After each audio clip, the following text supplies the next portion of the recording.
9 मई के बाद मुकम्मल तौर पे यहाँ कानून की धज्जियां उड़ाई गई हैं। 9 मई के बाद पाकिस्तान में वो बहाना मार के, और मैं इंशाल्लाह जब भी अल्लाह मौका देगा मैं ये साबित करूंगा, क्योंकि अब तो मुझे डिटेल्स आ गई हैं सारी, कि हमारे अंदर लोग घुसाए हुए थे जिन्होंने ये प्लान करके ये आगे लगाई है। और ये हर जगह से एक ही आवाज है, ये हमारे लोग नहीं थे। मैंने एक एक से पूछा, हमारे लोग छुपे हुए थे, क्योंकि वो छुपे हुए हैं जेल में हैं। मुझे थोड़ा आहिस्ता आहिस्ता लेट पूरी तरह इसकी खबरें मिली है, लेकिन जिससे भी मैंने पूछा है उन्होंने एक चीज कही है जी, कि एकदम कोई लोग आते थे और ये एकदम सरों को इश्तियाल दिलवाते थे कि चलो वहां चलो, उधर चलो जी, GHQ चलो, चलो इधर जाके ये जो जहाज चौक पे मियांवाली में इसको आग लगा दो। लोग कह जी अब हैं कौन, वो पीर हमारे तहरीक इंसाफ ने कभी देखे ही नहीं थे। तो ये हर जगह से ये आई है।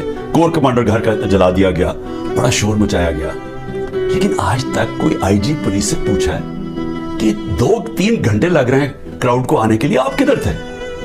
जो ट्रंप के लोगों ने जब उनकी पार्लियामेंट कैपिटल हिल के ऊपर जब उन्होंने चढ़ाई की, सबसे पहले पुलिस चीफ को फारग किया। तो इधर तो ये इसको तो कोई पूछ ही नहीं रहा। और क्यों नहीं अभी तक CCTV कैमरा की सारों को टीवी के ऊपर डिटेल्स आई, सारा वक्त टीवी पे प्रोपेगेंडा चल रहा है। बताएं तो सही, वो शक्लें तो बताएं, क्यों नहीं सही माने में हमारा क्यों नहीं मौकफ लिया गया? हम सारों को पकड़ के जेलों में डाल दिए, केसेस कर दिए हैं।